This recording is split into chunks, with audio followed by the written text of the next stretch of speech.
Okay, I would say let's start. People might still join in. They just will not get the welcome, but I think that's not the most important part of the talk today. Hello, everyone. My name is Stefan Sturm. I'm the managing director of IREB, one of the two. The other one is as well in the talk today. He will introduce himself later on. I'm the moderator today of our roundtable Testing Meets RE, and we are very pleased to have Olivier Denoo on the talk, who is current president of the ISTQB, International Software Testing Qualifications Board. And Olivier, could you please introduce yourself for a few words? Definitely, thank you, Stefan. So as said, I'm Olivier. I'm the president of the ISTQB for, well, a couple of months, till spring next year. This will be my second mandate, or the end of my second mandate as president of the ISTQB. I'm also president of the local French board, and I'm leading a consultancy company in the testing software. I'm in this business for about 25 years, and I'm intervening in many conferences here and there about testing. So we are a pure player in testing, definitely. Thank you, Olivier. And the other guest is Sten Bühne. Sten, from your side. Yeah, thanks. Also welcome from my side. My name is Sten, and I'm the second managing director of the IREB. My focus at IREB is our new field, digital design, but my roots are really in requirements engineering. I've worked for about 15 years in the area of requirements engineering and project management in the telecommunications industry for a consulting company. And here I had many points also where I've worked together with people from the testing department when coming up with requirements and so on. So I think there's a close cooperation. Okay, thank you. So let's start with the discussion. We have invited an expert from the testing field and an expert from requirements engineering. Why did we do that? These two topics are very at different ends of the process in software development, system development. Could you please give me some information? Why is it interesting to relate testing and RE? Olivier, perhaps you may start. Okay, I will start with an old story. You know, I'm an old guy. I'm more than 25 years now in the field, and I will tell you how requirements engineering and requirements in general are important to testing. So back 20 years back, or even more than 20 years back, with my company, we were testing software projects in Belgium and Holland mainly at the time. And we defined a tool that we called test requirements hierarchy. And test requirements hierarchy was just there because in most projects we were trying to test, and basically it was system testing and acceptance testing level for those who know a little bit what I'm talking about. The requirements were missing or were incomplete or were too fuzzy or too obscure or too unclear. And we had to redesign the requirement structure. And we put that in some sort of tree view that was used as the backbone of our test strategy. So basically the TRH, this is a kind of tree view. Let's say that, you know, when you have this Windows Explorer, you have that sort of tree view where we put all the requirements. Today, we would call this probably a story mapping structure, but something that is structured in a different way that in the agile world. We'll come to that later, I guess, in the discussion. And the name of the game there was to put each and every requirements, put a certain structure in there. So requirements depending on each other, having different order of magnitude or importance, and having different values and different levels of risk. And we use that as the real backbone of the software testing and the whole test strategy. So basically, each and every test case was connected to requirements with a certain degree of importance, with a certain degree of, how to say, business value, so that the defects that are found with the test cases relate to the requirements could be characterized as in terms of impact to the whole software and to the whole business. So basically, this is just a story telling you how important requirements are and were already at the time. So this is a long-running love story between testing and requirements, basically. So what you're describing to me is sounds pretty much what we do in requirements engineering, with prioritizing requirements, with doing these traceability things, with business value and these things. Exactly. Stan, how is your experience with that from your project experience, from your background?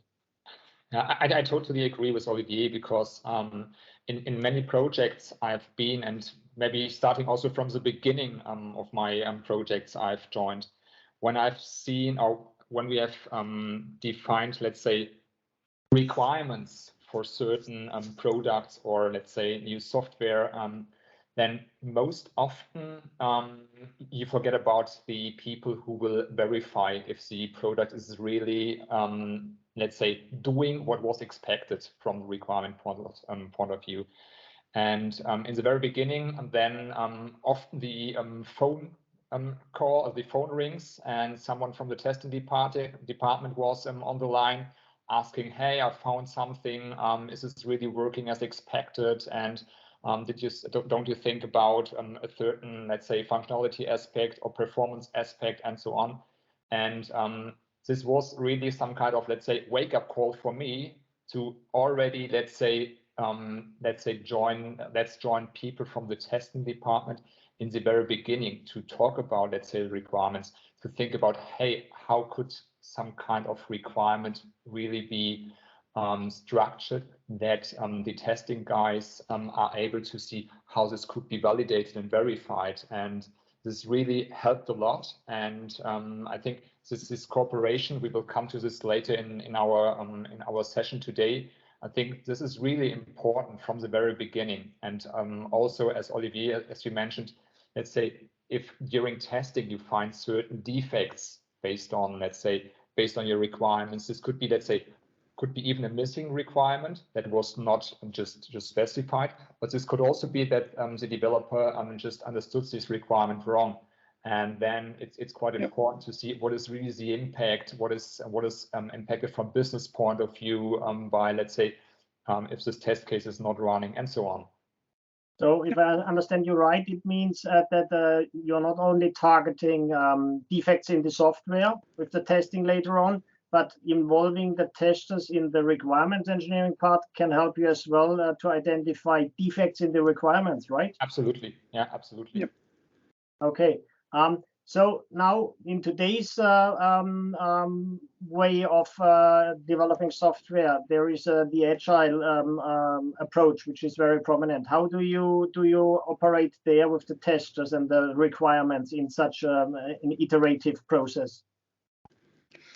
Yeah, this is something that is a little bit different. And well, first of all, we need to understand, despite the agile traction that is very strong today, that the goal is exactly the same. We need to understand what people want with regards to the piece of software, what the business really wants to achieve with the piece of software, because basically speaking, these are our sponsors, these are the persons paying our bill in the end of the month. And this is all about seeking value. This is all about catching value and making sure that the risk is handled in a proper way. Now, with the agility, some people tend to misunderstand a little bit the Agile Manifesto and confusing delivering a working piece of software more than documenting. It doesn't mean not documenting at all. So it means that we still need to catch that value somewhere. And it might be the user story, or it might be at a different level of granularity, because we have loads of little items here and there. It might be epics, it might be themes, it might be code in different sorts of approach, like value stream mapping, or these kind of value chain and these kind of approaches. But basically speaking, in the end of the day, you still have to have the requirements some sort of way. And the big risk is that people forget about this, forget about documenting, forget about spending the time, and believing that because the quality is now everyone's business, nobody is there to take quality into account, and testing in particular, so it becomes no one's business. And that's one of the risks I see when people misinterpret agile. Yeah, Absolutely. May I just step in here, because I've been in a project. It's a while ago, but there was a quite complex thing. So it was a new sales system for a company, and the idea was to develop the sales system in an agile way. And just from the very beginning, also some let's say management people were thinking about, hey, you're doing it agile, so you don't need to, let's say, have this entire documents of requirements, and you just start walking. You have some workshops, and then you start developing, and then you will see everything will work fine, but it does not. And this is exactly the case, because then the testers came around, because they had no idea what to test against. So they had a piece of software, but they didn't know the business processes, they didn't know the requirements, they didn't know what is really required from this piece of software that should be tested. And this was really some kind of, let's say, real hassle. And then step by step, also management agreed that an initial, let's say, part of documentation is necessary. And that's what we preach each and every day with CPRE. It doesn't matter if you are, let's say, in a waterfall process, or if you are in a more agile process. So you need some kinds of requirements, and you need to do some kind of requirements engineering. For sure, documentation is maybe less than in a, let's say, waterfall approach, or if you are, let's say, designing a plane or whatever medical devices. But anyhow, you need to describe epics or user stories, and you may use your for a kind of end-to-end view, a story map, just to see how these things relate, how these things fit together, and then based on this, let's say, artifacts, also the testing department or the testing guys will be able to create, let's say, system test cases or end-to-end test cases, because otherwise they will get lost. That's at least my experience. And if I understand right, it's very important to get the testers involved into this elaboration of these documents, because the testers can support you in a way that they can prove that they are able to derive their test cases based on this level of granularity of the documents, or whether it needs to be more precise or more fine-grained, right? Absolutely. Yeah.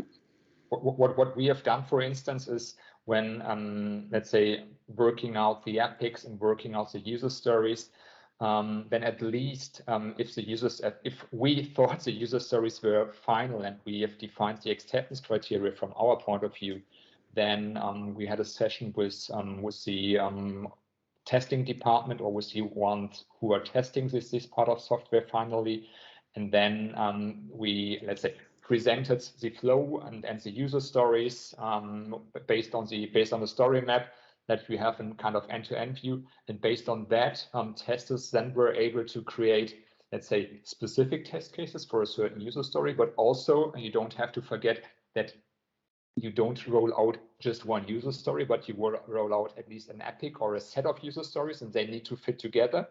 And here, story maps could help, because then you have at least some kind of end-to-end view, because you see the entire flow from whatever authenticating the customer until closing the shopping cart and ordering a kind of product. You have the entire flow, and then you can create certain end-to-end test cases based on that. Okay, and with these test cases, if you get as well the acceptance criteria, which help you with the requirements to check whether they are complete and whether they are really testable. Indeed. All right.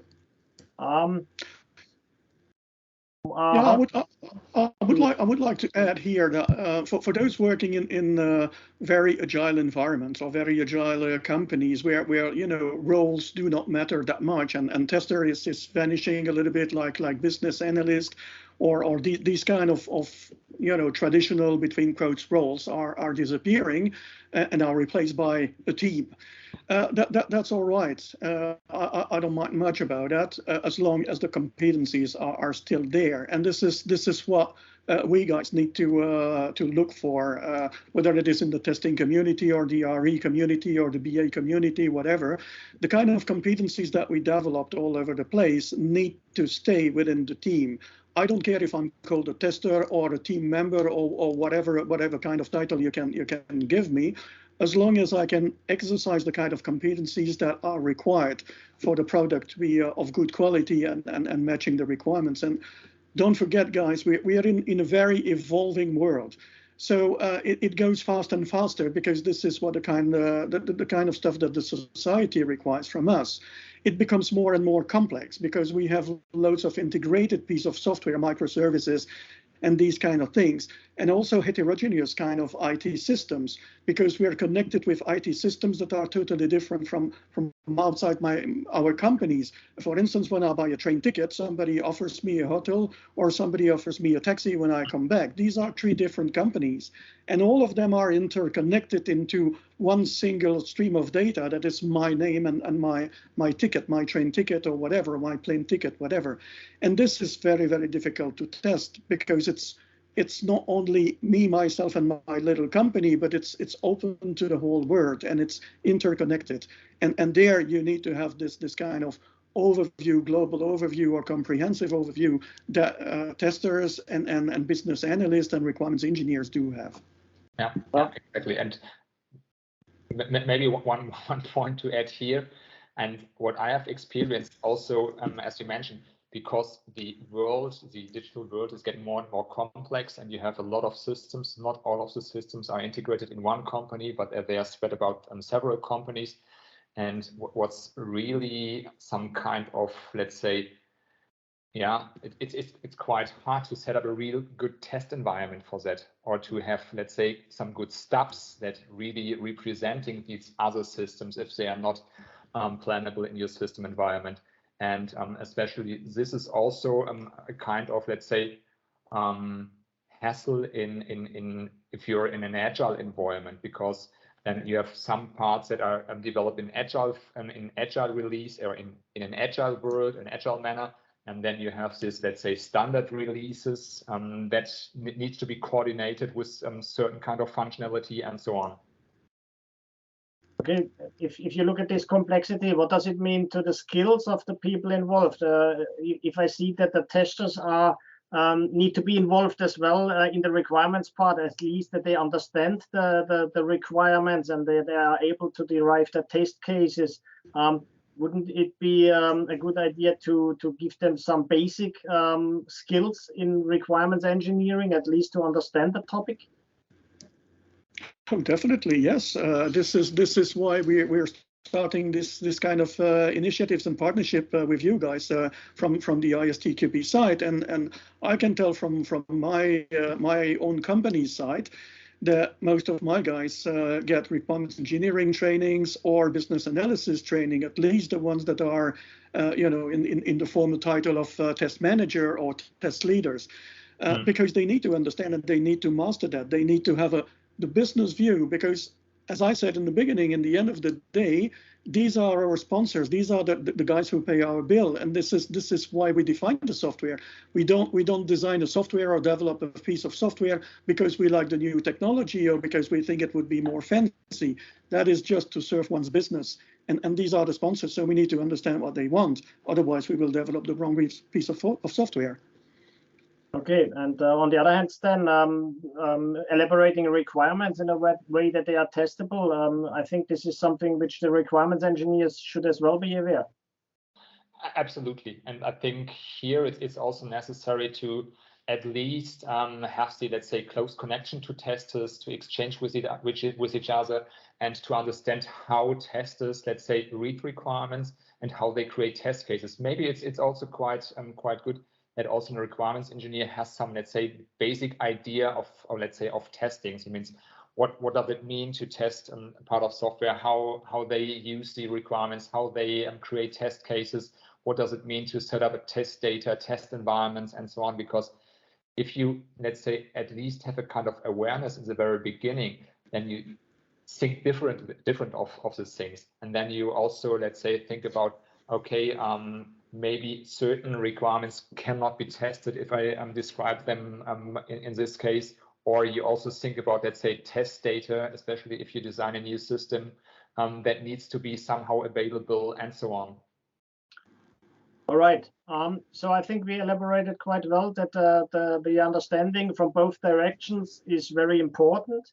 Now let's perhaps address a few things where we can give concrete, let's say, support on how doing things. So if I look at the testing based on user stories, we had in upfront a short discussion on how can we test based on user stories without losing the overview. What are our best practices here? Well, basically, I think that we need to group the user stories into business kind of structure. Well, user story are already some kind of elementary business requirements, or yeah, sort of. But the whole overview, we don't. We absolutely need to keep track on the whole story, on the higher level, on the business level, and the business goals, basically, because user story are two small elements, so we need to group them into story maps or epics or themes, so that we better get a grip on what is the real goal. And I would rather see the user story as a way to get test elements, like I would say test designs or these kind of things. But basically speaking, we need to have a structure that is on a higher level as well. And you mentioned the story maps here as one potential way of doing this. Yeah. Okay. Yeah. Yeah, it could be story maps for a kind of, let's say, end-to-end view, because story maps could then also easily be used to, let's say, for a kind of prioritization to see, okay, what is in, let's say, iteration 1 and iteration 2 and so on. And in addition, what we have used as well are some kind of epics to cluster a certain part of user stories to say, okay, these are the user stories, or this is the, let's say, business value that should go live with a certain release. For instance, let's say paying by credit card, or paying at a certain, let's say, making a contract prolongation for a mobile customer or whatever, let's say, or buying a ticket. And so this is giving some kind of business value.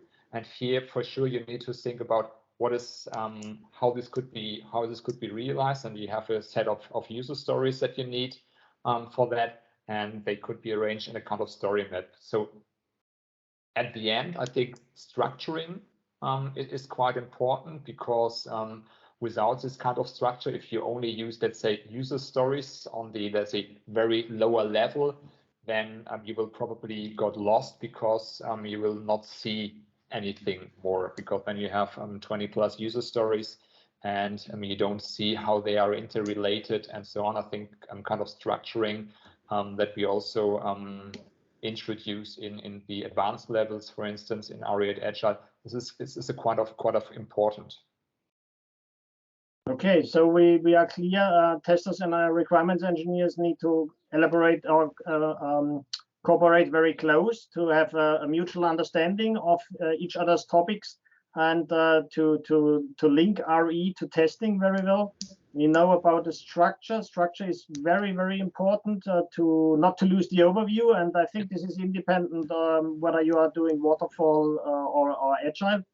I think that's clear as well.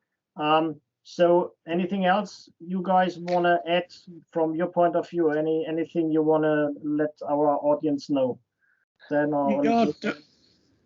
definitely there are other techniques that are, let's say, pretty common to testers and requirements engineers or business analysts. I'm thinking of not losing the grip on the real customers. These are customer interviews, like they are practiced in usability testing, for instance. But you have techniques like developing personas so that you know, because you have developed these kind of synthetic customers, I would say, you know who you're developing for, and you know how their people, these people or these persona would react or would think of a new feature or a new functionality that you add, or the way that you develop it in some certain way. So this is also a link that we need to keep. Definitely, who are we developing for?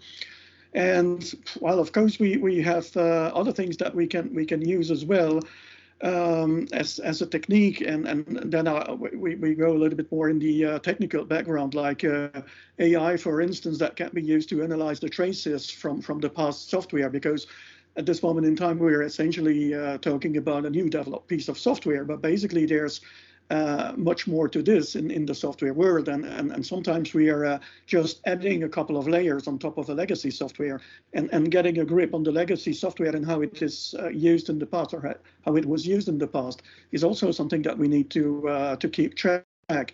And this is something that we can get either by analysis the customer behavior through tracks, or to well, eventually using AIs, for instance.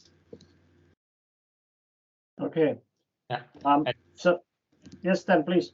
Yeah. And I think what's also kind of important, at least it was important for me, if we are looking on, let's say, on the testing part. So for sure, for now, we are looking forward from requirements to testing, but I think also the way back. So if you're in the testing process and you identify defects, and then you have, let's say, you talk back to whatever the requirements engineer or the business, what is the real impact of these identified defects. I think this is also quite an important aspect, especially in, let's say, agile processes, when you plan to go live in a certain, or with your iterations and all your releases. And here also this kind of structure is helpful in my point of view. Because then you know, if you have, let's say, certain defect that is related to a test case, then you at least clearly see which kind of, let's say, business value is affected. Then it could be decided if a go live is possible anyhow, or if a go live is not possible, because all of us probably know, if you go live, there is no go live without one defect. So in any software you have, you will roll out, you at least, let's say, forced by business, if not by yourself, but at least by business, to go live if there's a certain set of defects, if they are acceptable, as the risk is, let's say, acceptable. And I think this is also a point that sits quite important. And another point that just popped up in my head was what we really experienced is time for testing, and especially time for regression tests. So especially if you have, for instance, a huge legacy world, or if you have big interdependencies. So here, really regression testing, if, let's say, if the existing functionality is still working, even if you have, let's say, changed something in your software. Also, it doesn't matter if in an agile way or if in, let's say, a plan-based way. This is, let's say, a point that should not be forgotten about, and this is quite important. And often this is quite time-consuming and quite expensive, because the bigger the, let's say, existing software will get, then the more time is needed. And also here, I think something that is considered already now, but I think it's even more important in the future, is some kind of test automation, Olivier, don't you think? Yeah, test automation is definitely key, as long as you have a good knowledge of what you're doing and a certain stability. Because if you develop automated test cases that are totally unstable, this is just to be thrown away in the next iteration.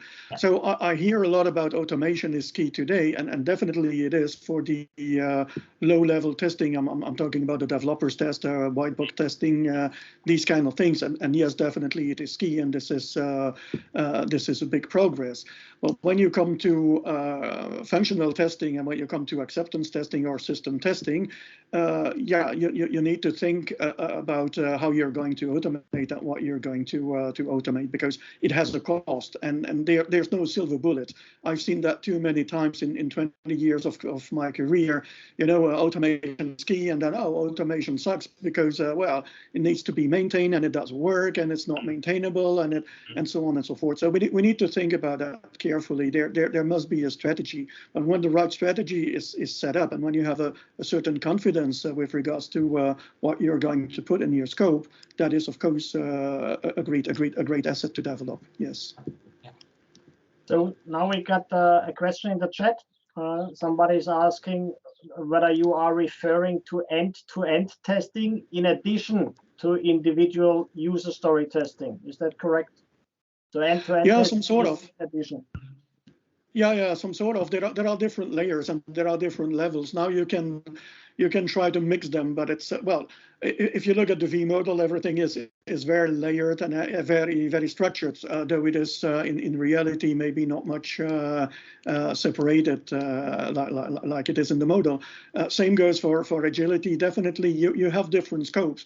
When you're testing a certain set of functionality, you're just looking at your piece of software. Now, if we increase complexity and your piece of software is connected to the outside world, of course you need to test this connection as well, and this is system integration in the wide or the end-to-end, because you're just looking at your software, your piece of software, but it's part of the whole IT architecture, and then you need to see how your piece of software would integrate into the whole IT system, and that needs to be tested. This is more or less what is called end-to-end testing, some sort of way. So yes, there are different layers, and yes, they need to be tackled separately, some sort of way, or having different scenarios, definitely.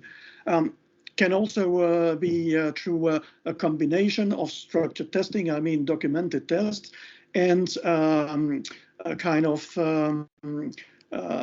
less documented tests, like exploratory testing, for instance, and this kind of less formal approaches that can save time, because you don't need to document or over-document. You just have a chart and some guidelines, but can help you cover some pieces of software, but with the risk, of course, that you don't know exactly what you covered, and this is less reproducible, if any, than the structured testing, but it can be a good complement, and the combination is definitely key in agile projects today. Yeah, absolutely.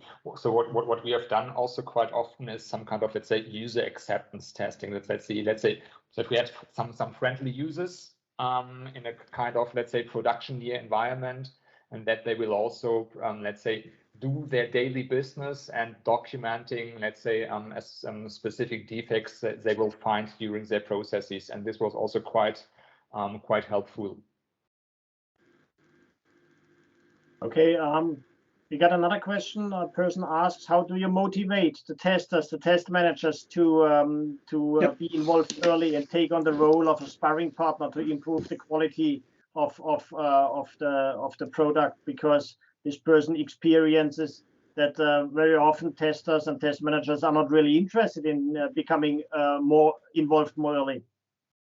Okay, so I would say I would be a little bit harsh here. Well, very interesting question, by the way. There, thank you very much for asking. I would say that for the testers, it seems to be pretty normal because testers usually are, at least in the naming convention, let's say beginners or more junior. If we're talking about test managers, I would be very surprised if somebody called a test manager would not have a look at requirements and these kind of how to say that, critique within the project, because I think this is definitely the role of the new test manager and how the test manager would evolve. So either these guys do not understand that the world have evolved and that they have the opportunity to develop new skills and to bring their added value and their critical mindset to the project as real added value. Or they are too junior and they just wear the title, but they don't know what to do with that. And well, this is how I see things. So somebody that I would call a test manager would definitely have a look on the requirement side and definitely have a look at the product side, because they are responsible of delivering the good product in the end of the day, together with the team, of course, and together with management, whatever the structure or organization is all about. But basically, they are pretty much involved in there, so they must have a look in there. Question is, how can you motivate them? Well, training, and again, training together with, I mean, if these guys do not understand what the others are doing, well, they need to be trained. They need to understand that there is a whole world apart from what they see today as their role as a test manager or as a tester. And they need to understand that there are things like requirement engineering, business analysis, development methods, jobs to be done, and so on and so forth. These are things that are, of course, of most importance to all of them.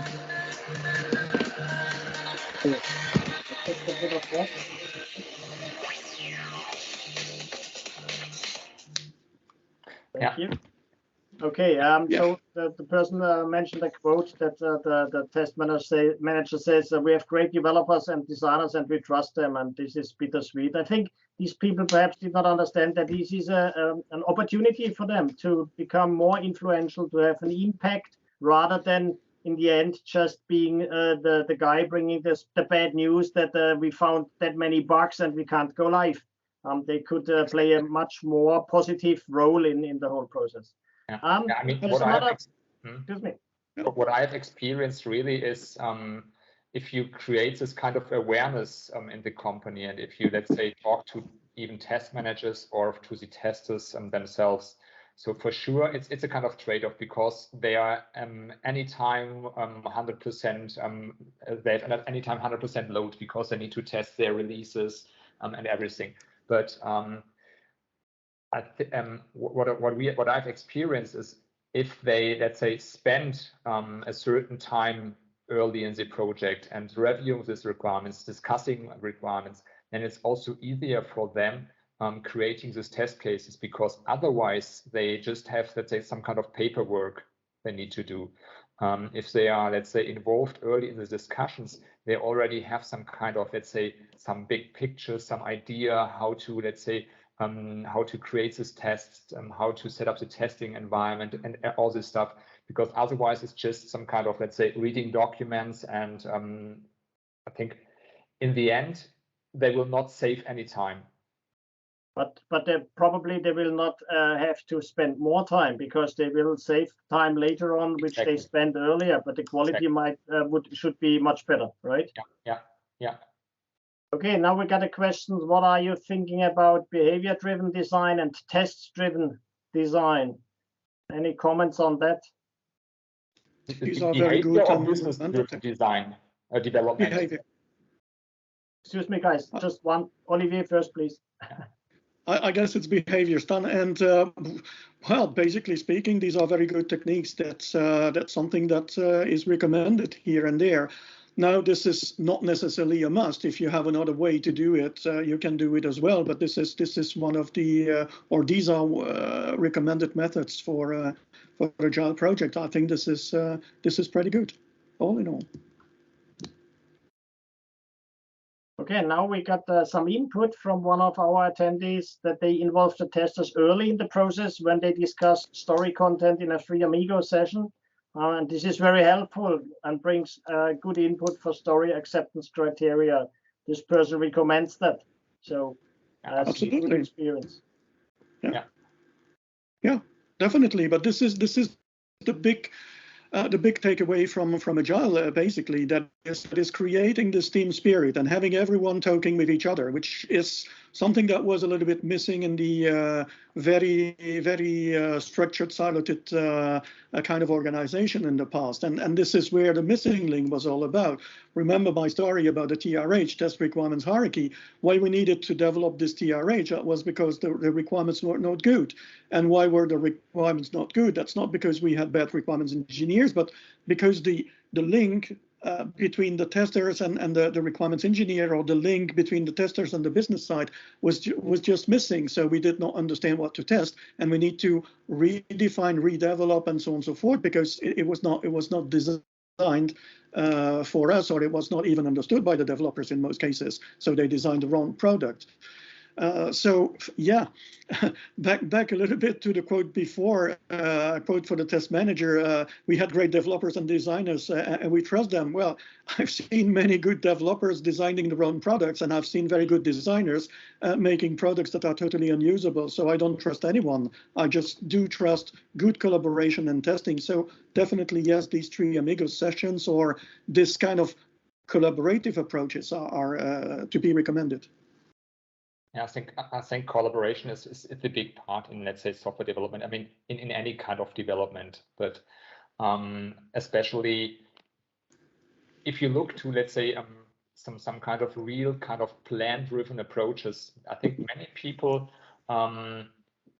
go back and say, hey, this is not part of my, let's say, job description or my role, and this is totally wrong, because the only way to develop, let's say, successful and good products is that people talk together, that they work together, that they, let's say, really tie on the same end, because otherwise it will not happen, because then everybody is saying, hey, this is not my business, and let's say, I've done the requirements, I don't care about architecture. The architect says, I've done the architecture well, but I don't care about the development, tester says, and so on. And at the end, you have, let's say, a really bad product with bad customer or user experience, or maybe it will even not work at all. And so this is, in my point of view, one of the most important aspects from Agile, but it's not restricted to Agile. You can also do this in a plan-driven way. Let's say that people are talking together, that really business requirements engineers, testers, developers, that they will, let's say, sit in a room, talk about the solution, talk about the problem, and then, let's say, develop the best thing out of it. Yeah, I think with this, as you said, it's not restricted to Agile, but Agile supports this way of collaboration. So it's easier to implement there. All right. It's communicated it openly. Yeah, that's the difference. Yeah. Okay. Just asking the attendees whether they got more questions to ask. Please put them in the chat, and then I think we are quite through our list of topics we wanted to touch. Did I miss anything? Perhaps just highlight again that the ISTQB and the IREB are cooperating closely. We have aligned our glossaries in order to be sure that the terms are defined in the same way, so that people who are in testing or in requirements engineering have the same terms they use. This is a very first step, and we are in other tasks where we cooperate as well. So if there are no more questions from the audience, I'd like to thank Olivier for being our guest today. Thank you, Olivier. Thank you very much for the invitation. Yeah. Welcome. And Stan, of course, thank you for your expertise in IRE. And thanks to all attendees for being with us today. And perhaps just letting you know, this session has been recorded. We will cut off a few things, and then we will put it on the web to be consumed by others who have not been in this talk today, who might be interested in the topic. Thank you very much. Thank you very much. Good day, everyone. Bye-bye.